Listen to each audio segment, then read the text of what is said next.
May adlaw katawhan sa Dios sa Archdiocese sa Osamis, sa ngalan sa tong talahoron ni Arsobispo, Archbishop Martin Sarmiento Humuad, o uban sa mga kaugpungan sa mga kaprayan sa tibok lokal nga simbahan sa Osamis, kini inyong amigong higala, Father MJ Samonte.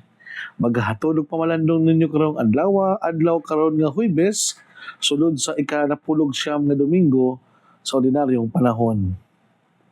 Agosto 14, 2025. Ang ebanghelyo natong pagabasahon o pamalandungan karon atong pagakutloon sa ebanghelyo sumala ni San Mateo.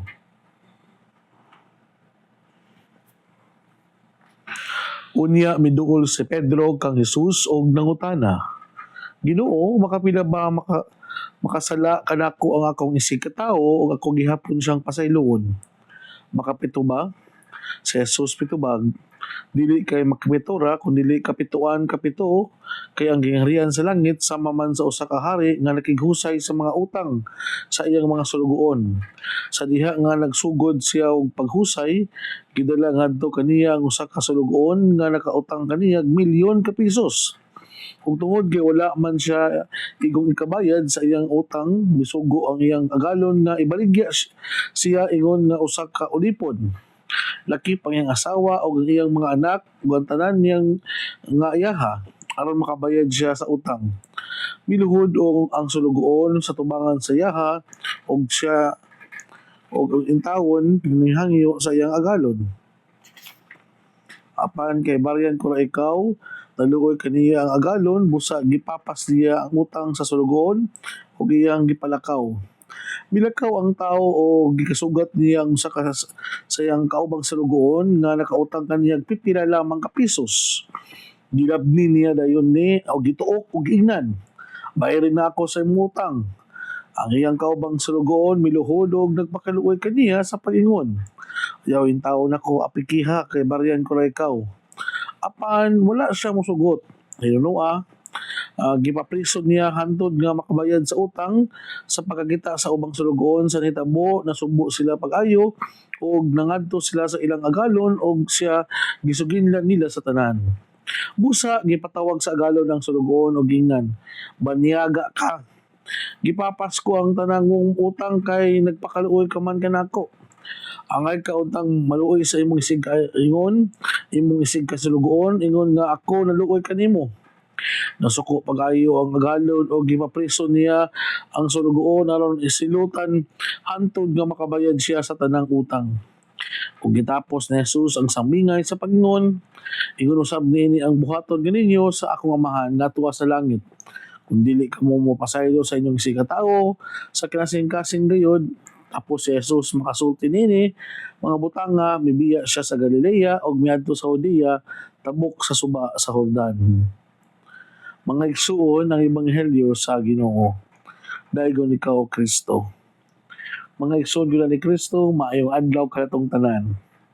Congratulations sa Diocese sa Pagadian alang sa pag-install gahapon og ordination sila ikaunom nga obispo na si Most Reverend Anthony Ronald Timoner nga sa ako ang pagsaksi kahapon uban sa mga kaubang mga kaparian sa tibuok Pilipinas. Nalipay ako nga daghan kay mga obispo no nga miadto ning saksi o mitimbaya sa maong selebrasyon.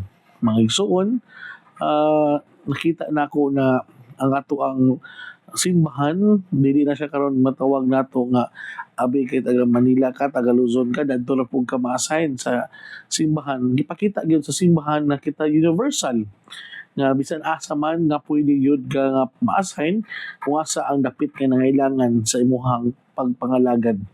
Kay nasayon ako o kitang tanan nga ang background ni Bishop Anthony Timoner dili man siya dili siya Bisaya, dili pud siya ingon nga taga Mindanao, kundi dili siya taga Luzon o particularly in Dait nga diin na ang pagka Bicolano. So despite of that na dili man niya familiar ang pulong nga Bisaya pero usa sa mga nasaksihan ako gahapon na ang pagpaningkamot ni Bishop Timoner nga cut-on og mosulti dayon Bisaya, no, moto nga nay part gahapon sa misa nga gibinisaya in taon sa tuang bag-ong giordinahan o gi-install nga obispo sa Diocese sa Pagadian. So ako ang pagtimbaya usab sa tuang ordaining prelate na si Bishop Buko nga salamat kayo nga sa among paghinabi kahapon sa Makadyot, moto nga iyang ipadala na daw ang letter nga ako ang gipangayo ngadto kaniya. So salamat kay Bishop Noli Buko sa imuhang mabiyabihon og accommodating kayo nga tubag nga sa wala pa lang ko nakaistorya sa kuang tuyo nimo pero kabalo na ka nga mauta ko ang tuyo niya nimo. So salamat kayo and keep safe and safe travel sa pagbalik sa Diocese sa Katarman. So ako ang pagtimbaya usab sa tuong mahal na Arsobispo, Archbishop Martin Sarmiento Humuad na mao ang gitawag nato og main consecrator sa maong ordinasyon gahapon. Inubanan ni mga Archbishop sa Lipa o Archbishop sa Caceres nga wala bitaw palipayon kita na itong mahal na Arsobispo nga sa kadaghan sa mga obispo o arsobispo sa Timog Pilipinas at ang mahal na Arsobispo sa Osamis mao gyud ang nahimong main celebrant or consecrator inubanan sa ato ang Papal Nuncio o sa tong Kardinal si Cardinal Alvin Cula. O mga igsoon gyud ni Kristo, salamat usab sa o congratulations sa mga bag-ong i-install nato nga obispo diya sa Diocese of Ipil. Keep safe mga padres o mahal Archbishop sa inyong pagbiyahe pagbalik din sa ato ang lugar din sa Osamis. So ang ako ang pagtimbaya usab sa tanan natong mga kaigsuonan kung asa man mo karon nga naminaw o nangandam sa inyong pagpanarbaho, nangandam sa inyong mga buluhaton nga adlaw. Naot pa untang ang langit ng amahan nga mo'y tinubdan sa tanan, ubo-ubo ka nato og daghan pang panalangin o grasya. Pero usab ang kapistahan sa ato ang usa sa ato ang mga chapel dinhi sa karong umaabot nga Sabado diri sa Lawis San Roque Chapel. Karon adlaw amo ang ipahigayon ang house blessing sa usa sa mga nahimong kustumbre ug tradisyon sa mga tao diha sa San Roque Lawis nga sila nga despite sa maong lugar nga na tay mga gitawag nga mga bias nga pag-ila sa maong lugar pero kabalo mo mga igsoon nakako kay ilang pangindahay nga kining lugar o ilang balay mismo mablisingan. So kani nagpamatuod nga gusto nila nga only the presence of Almighty God will be always present in their midst na kining nagpamatuod nga ang kanilahang pagpangandoy nga ang kalinaw, pagminahalay, pagsinabtanay o pagpinasayloay mao gayud ang mahimong karakter of attitude diha sudod silang panimalay mao nga naa gyud nila ang gitawag natong house blessing. So hinaot pa unta nga naay nag-confirm na daw 50 houses ang nag-confirm nga magpa-blessing karong adlaw. So good luck namo ni Father Jeffrey nga mo ay magpahigayon sa house blessing diya sa San Roque Lawis. Isip apil sa pagpangandam nato sa ilang umabot ka pista karong Sabado nga panguluhan sa ang mahal na parish rector na si Father Lani Sereno. So mga igsoon gyud ni Kristo, hinaot po unta na kaniya to ang pagpadayon karon sa tuang pagpamalandong nga kinutlo sa Ebanghelyo ni San Mateo. Kanang bitong gitawag nato o kanang kapila magyuday kumupasaylo sa ako ang isig kaingon. Kapila magyuday kumupasaylo sa akong isig katao. Ngano man nga maingon man gyud na word na kapila is gitawag nato og naay gitawag og until when lang. Pero bitog na gibutangan nato og hangganan sa Tagalog pa. Gibutangan nato og definite time kung asa ra magitaman gibutangan nato utlanan na ay limitasyon hantod taman. Sa to pa di ay gusto na to i-define kung unsa man gyud ang scope and limitation sa pagpasaylo.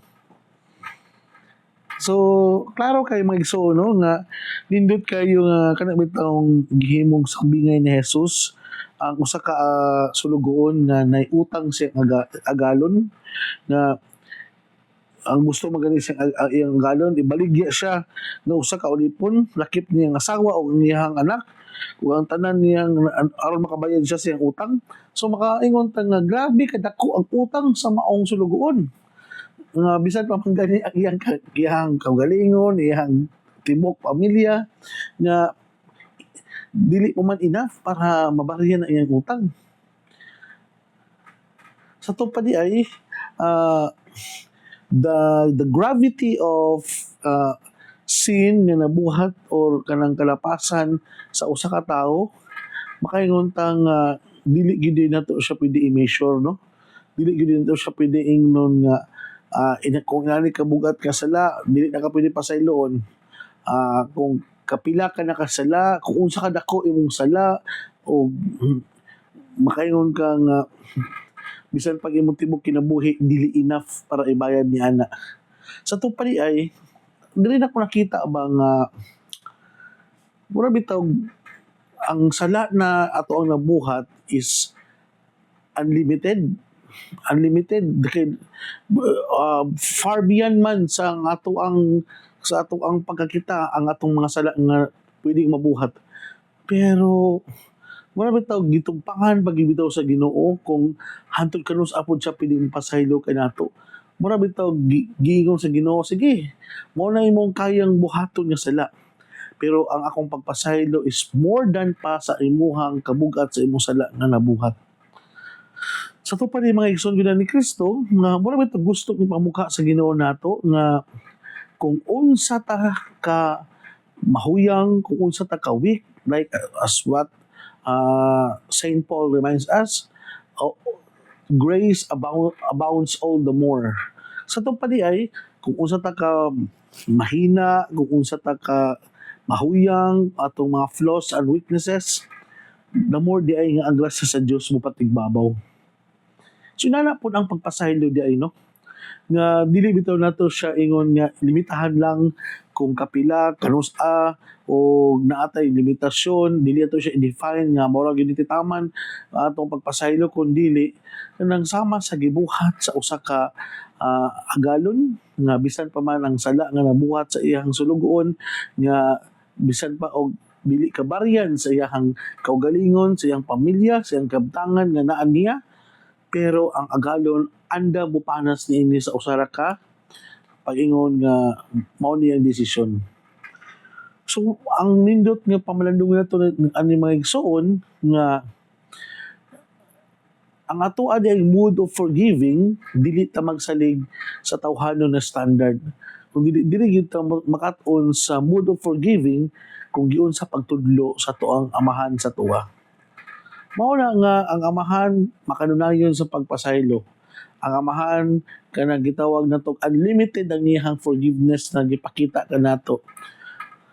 Mao na bitaw na nanindom ko sa usa sa mga humili na mo kaniadto sa nga pa ko sa theology na kita daw mga tao, kita daw mga kanang katawhan sa Dios, kanang enjoy kita og avail og kanang mga unlimited text, unlimited call, unlimited rice, pero dili ta kabalo mo avail og muhatag sa gitawag og unlimited forgiveness. Kanang itong yes, kanang tinamban kay pag-istorya, kanang yano kay pagkasabot sa pagpasaylo, pero exactly kung kita mo ay mo avail, ganahan kita mo avail nga unlimited. Marami ta gusto na to kung kita mo ay makapabor, kita mo ay recipient sa maong unlimited. Gusto kay nato. Kay nga naman, mahimo gani, we have unlimited life sa mga pagdula kanang kabantay mo anang magdula tag mga Counter-Strike, sa una panahon ako Counter-Strike magyud na or sa mga bag-ong karon mga dula karon nga Dota. Gusto nato nga we have unlimited life na di ta basta-basta mamatay, immortal. Mahimong immortal na ato ang atong karakter o so whatever diya nga atong gidulaan. Kay gusto to naging unlimited lagi ba nga bisan pag kapila ka maigo, kapila ka maigo og bala, kapila ka masakitan. Ano yun? Mamatay din, mabuhi og balik or whatever nga unlimited. Gusto na to nga forever nga mao ang mga privileges ang pagpasaylo o pagsabot kay nato. Pero kung kita na ang muhatag aning unlimited kadto sa uban, perting disoda na. Ang uban lang gani masayop lang istorya, wa na di ta kapasaylo. Ang uban gani kung masipyat lang og kanang joke-joke sa tuwa, na gidumta na nato dayon ang ilang inistoryahan.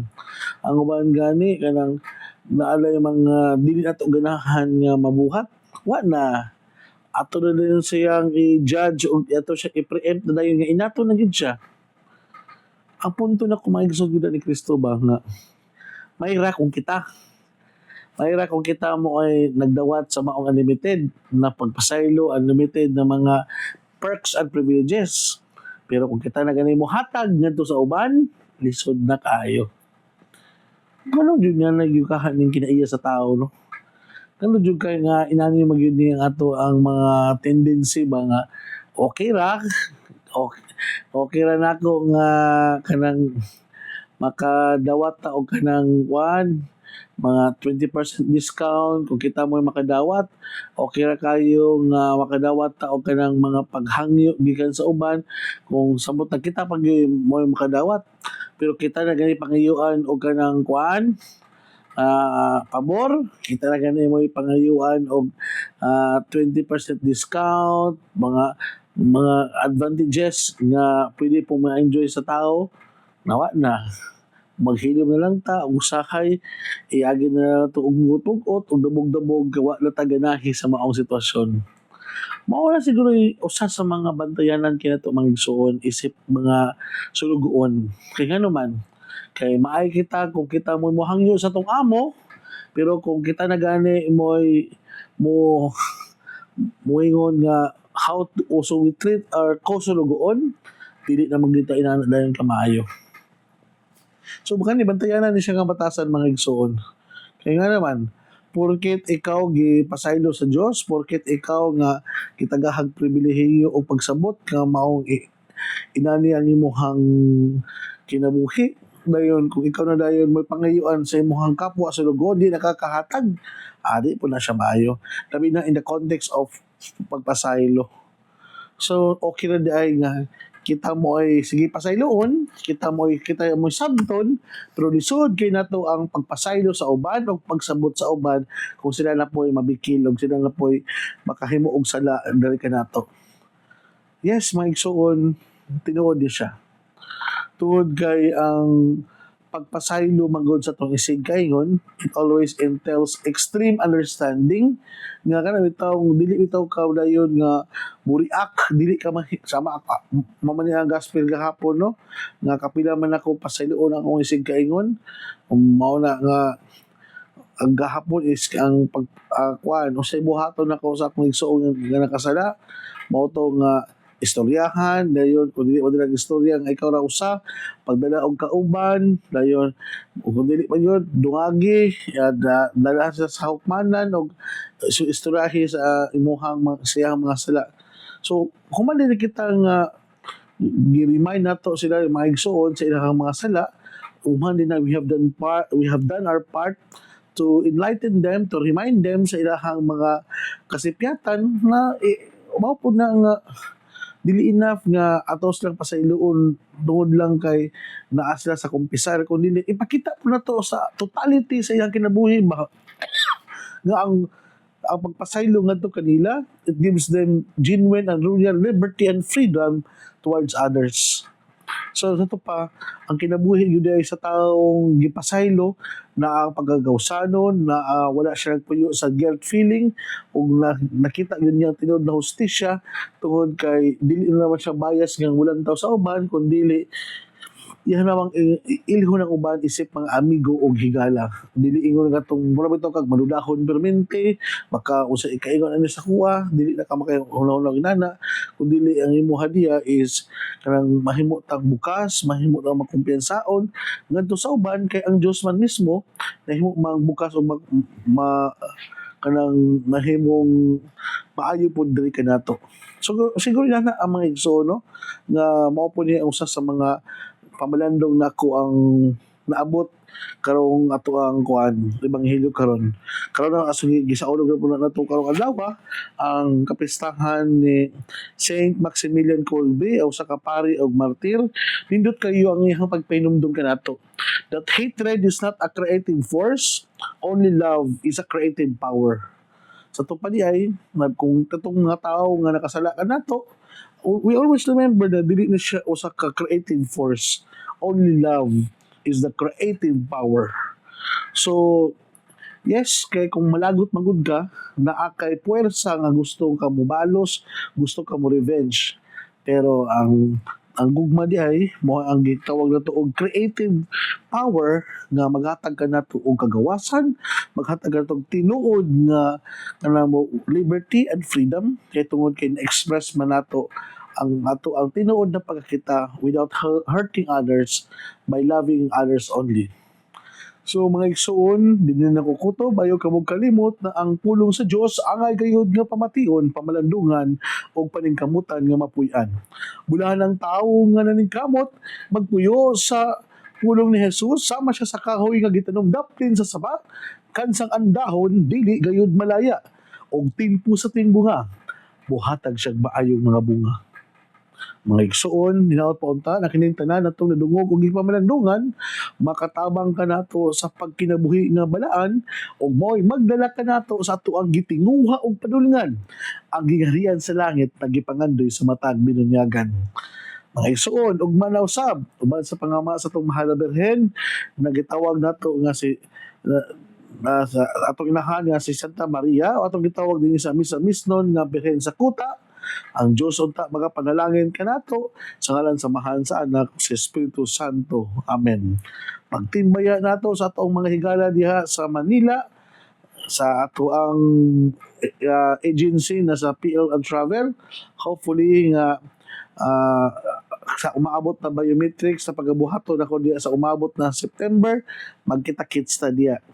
Dayon sa taga Cainta o sa taga San Mateo, daghang salamat sa inyong pagsuporta kanako o pag-ampo o labi na ni Tita Marilan family o ni Nanay Patro Hasan family. May adlaw o God bless kanatong tanan.